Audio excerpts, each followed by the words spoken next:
ഓം നമോ ഭഗവതേ രുദ്രായ. ശിവേ ഭക്തി ശിവേ ഭക്തി, ഭക്തിർ ശിവേ ശിവേ, അന്യഥാ ശരണം നാസ്തി, ത്വമേവ ശരണം മമ. കാർത്തികേയന്റെ പ്രണാമം സ്വീകരിച്ചാലും മുനിവര. യശസ്വീ ഭവ. ശിവഭക്തിയും ഒപ്പം വൈദിക ധർമ്മവും പ്രചരിപ്പിക്കാം എന്ന പ്രതിജ്ഞ നിറവേറ്റുവാനായി വന്നിരിക്കുകയാണല്ലേ? നമുക്ക് വളരെ സന്തോഷം തോന്നുന്നു. ഞാൻ എന്റെ പ്രതിജ്ഞ നിറവേറ്റും മുനിവര. പക്ഷെ ഇപ്പോൾ അങ്ങയുടെ ദർശനത്തിനായി വന്നതാണ്. മാതാപിതാക്കളുടെ ആജ്ഞയനുസരിച്ച് ഭൂമിയെ പ്രദക്ഷിണം വയ്ക്കാൻ ഇറങ്ങിയതാണ്. ആ കാര്യം പൂർത്തിയായതും ഞാൻ അങ്ങയുടെ അടുത്ത് തിരിച്ചെത്തും. എന്റെ കർത്തവ്യം ഞാൻ പൂർത്തിയാക്കും. മാതാപിതാക്കളുടെ ആജ്ഞ അനുസരിച്ച് പ്രദക്ഷിണത്തിന് ഇറങ്ങിയതാണോ? അപ്പോൾ അവരുടെ ആജ്ഞ ലംഘിച്ച് ഇവിടെ ആശ്രമത്തിൽ എന്തിനു വന്നു? ഞാൻ അവരുടെ ആജ്ഞ ലംഘിച്ചിട്ടില്ല മുനിവര. പൃഥ്വിയെ പ്രദക്ഷിണം വയ്ക്കുന്നതിനിടയിൽ മാർഗമധ്യേ അങ്ങയുടെ ആശ്രമം കണ്ടു. അങ്ങയെ ദർശിക്കണമെന്ന ആഗ്രഹവും മനസ്സിലുദിച്ചു. ദർശനം സത്യമാണ്, പക്ഷേ ദർശനമോഹം സത്യമല്ല. ഇവിടേക്ക് വരുവാൻ വേറെയും കാരണമുണ്ട്. ആ മുനിവര, വേറെയും കാരണമുണ്ട്. എന്ത്? പൃഥ്വി പ്രദക്ഷിണം ഞാനും എൻ്റെ അനുജൻ ഗണേശനും തമ്മിലുള്ള മത്സരമാണ്. എൻ്റെ അനുജനെ പരാജയപ്പെടുത്തി എനിക്ക് വിജയാകണമെന്നില്ല. കാരണം? അത് സംഭവിച്ചാൽ ലോകത്തിൽ എന്നേക്കുമായി ജ്യേഷ്ഠന്റെ ഉദ്ദേശശുദ്ധിയെ ചൊല്ലി സാധാരണ ജനങ്ങൾക്കുള്ള വിശ്വാസം നഷ്ടപ്പെട്ടു പോകും. ലോകത്തിന്റെ വിശ്വാസം നേടാനായി താങ്കൾ ഈ മത്സരത്തിലെ വിജയം നഷ്ടപ്പെടുത്തുമെന്നോ? ലോകത്തിന്റെ വിശ്വാസം നേടുന്നതിനേക്കാൾ വലിയ വിജയം മറ്റെന്തുണ്ട് മുനിവര? അതിന്റെ മുന്നിൽ മറ്റെല്ലാ വിജയങ്ങളും തുച്ഛമാണ്. അതാണ് ശരി. അങ്ങനെ തന്നെ വേണം. യശസ്വീ ഭവ. നീ എന്നെ ഏറെ പ്രസന്നനാക്കി. ഏത് ശിവഭക്തിയും വൈദിക ധർമ്മവും പ്രചരിപ്പിക്കുവാൻ നീ ഇച്ഛിക്കുന്നു, അതിന്റെ സ്വഭാവം നിന്റെ ജീവിതത്തിൽ പ്രകടമാണ്. നീ നിന്റെ പ്രവൃത്തിയിൽ തീർച്ചയായും വിജയം വരിക്കും. വിട നൽകിയാൽ മുനിവര, ഗണേശൻ എന്നെ പ്രതീക്ഷിക്കുന്നുണ്ടാകും. പ്രണാമം. ഗണേശ, ശാന്തനാകൂ, ശാന്തനാകൂ. കാർത്തികേയൻ വരുന്നുണ്ടാകും. വരുമെന്ന് ഉറപ്പ്. പക്ഷെ ഇത് ഉചിതമായില്ല. അനുചിതം എന്താണ്? ഞാൻ മാതാപിതാക്കളെ പ്രദക്ഷിണം വെച്ച് ഭൂമി പ്രദക്ഷിണം വേണ്ടെന്ന് വെച്ചു. അത് ഉചിതമായിരുന്നു. അങ്ങ് സ്വയം പറഞ്ഞതല്ലേ ഗണേശ, മാതാപിതാക്കൾ സർവോപരിയാണെന്ന്. അവരെ പ്രദക്ഷിണം വെക്കുന്നതും ശ്രേഷ്ഠവും ഉചിതവുമായി മാനിക്കപ്പെടുന്നു. ഞാൻ അങ്ങനെ മാനിക്കുന്നു, താങ്കളും മാനിക്കുന്നു. പക്ഷെ ജ്യേഷ്ഠൻ കാർത്തികേയൻ അത് മാനിക്കുമോ? ചിലപ്പോൾ അദ്ദേഹത്തിന് അപ്രിയം തോന്നിയെങ്കിലോ? ഇത് ആലോചിച്ചാലോചിച്ച് എന്റെ മനസ്സ് വ്യാകുലമാകുന്നു. എന്തിനപ്രിയം തോന്നണം? നിങ്ങൾ സഹോദരന്മാർ തമ്മിൽ ഇളകാത്ത സ്നേഹമാണ്. താങ്കളുടെ പ്രവൃത്തിയിൽ അപ്രിയം തോന്നുമെന്നോർത്ത് താങ്കൾ ഇങ്ങനെ വ്യാകുല ചിത്തനാകുന്നത് വ്യർത്ഥമാണ്. എന്നാലും ജ്യേഷ്ഠനോട് എനിക്ക് ക്ഷമ ചോദിക്കണം. ദേവി പാർവതി, ഗണേശന്റെ ബുദ്ധി സാമർഥ്യം അവന്റെ ഉജ്ജ്വല ഭാവി പ്രകടമാക്കി. തീർച്ചയായും ഗണേശൻ ജനഗണങ്ങളാൽ പൂജിതനാകും. ഗണേശൻ മാത്രമോ? കാർത്തികേയനും ജ്ഞാനം, ധർമ്മം ഇവയുടെ വിഷയത്തിൽ അഗ്രഗണ്യനാകും. അവൻ ഋഷിമുനിമാരുമായുള്ള സത്സംഗം മാത്രമല്ല, ഒപ്പം തന്നെ അവരുടെ ഉപദേശങ്ങൾ കേൾക്കുവാനായി ഉത്സുകനുമാണ്. സ്വന്തം മാതാപിതാക്കളെക്കുറിച്ച് അവന്റെ മനസ്സിൽ ആദരവും ബഹുമാനവുമുണ്ട്. അനുജൻ ഗണേശനെ പ്രതി അഗാധ സ്നേഹവുമുണ്ട്. എനിക്കിപ്പോൾ തോന്നുന്നത് ഗണേശനെ വിജയിപ്പിക്കുവാൻ വേണ്ടിയാണ് അവൻ തിരിച്ചു വരാൻ വിളംബം വരുത്തുന്നത്. അവിടുത്തെ വിചാരം ശരിയായിരിക്കാം. പക്ഷെ കാർത്തികേയൻ തിരിച്ചെത്തുന്നതുവരെ ഇക്കാര്യത്തിൽ സ്പഷ്ടമായൊന്നും പറയുവാനാകുകയില്ല തന്നെ. ഗണേശനും അവനെ തന്നെ പ്രതീക്ഷിച്ചിരിക്കുകയാണ്.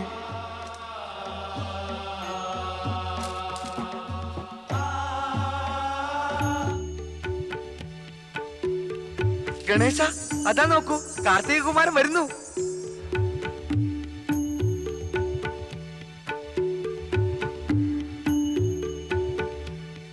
ശിവനന്ദനൻ കുമാരൻ കാർത്തികേയൻ. ശിവനന്ദനൻ കുമാരൻ ഗണേശ, നീ എന്നേക്കാൾ മുമ്പ് ഭൂമിയെ പ്രദക്ഷിണം വെച്ച് തിരിച്ചെത്തി. എനിക്കതിൽ സന്തോഷമുണ്ട്. ഈ വിജയത്തിൽ അഭിനന്ദനങ്ങൾ. എന്തു വിജയം! എന്ത് അഭിനന്ദനം! ഞാൻ ലജ്ജിക്കുന്നു, ക്ഷമയാചിക്കുന്നു. കാരണം മൂഷികരാജൻ ആദ്യം മാതാപിതാക്കളെ ദർശിച്ച് അവരുടെ ആശീർവാദം നേടണം. അതിനുശേഷം ഈ വിഷയത്തെക്കുറിച്ച് സംസാരിക്കാം. വരൂ. ശിവനന്ദനൻ കുമാരൻ കാർത്തികേയൻ. ഇതാ കാർത്തികേയനും വന്നെത്തി. അത് നോക്കൂ, രണ്ടുപേരും ഇങ്ങോട്ട് വരുന്നുണ്ട്. അതെ, രണ്ടുപേർക്കും ജയാരവം മുഴങ്ങുന്നു.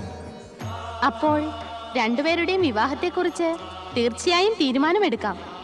ദേവി, നാം സ്വന്തം ഇച്ഛകൾ പുത്രന്മാരിൽ അടിച്ചേൽപ്പിക്കാൻ ഇഷ്ടപ്പെടുന്നില്ല. അങ്ങ് എന്താണ് ഈ പറയുന്നത് സ്വാമി?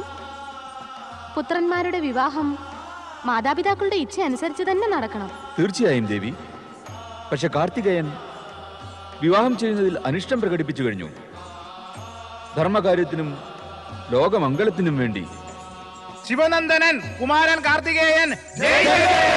ഗൗരിപുത്രൻ ഗജാനനൻ ഗണേശൻ. ശിവനന്ദനൻ കുമാരൻ കാർത്തികേയൻ.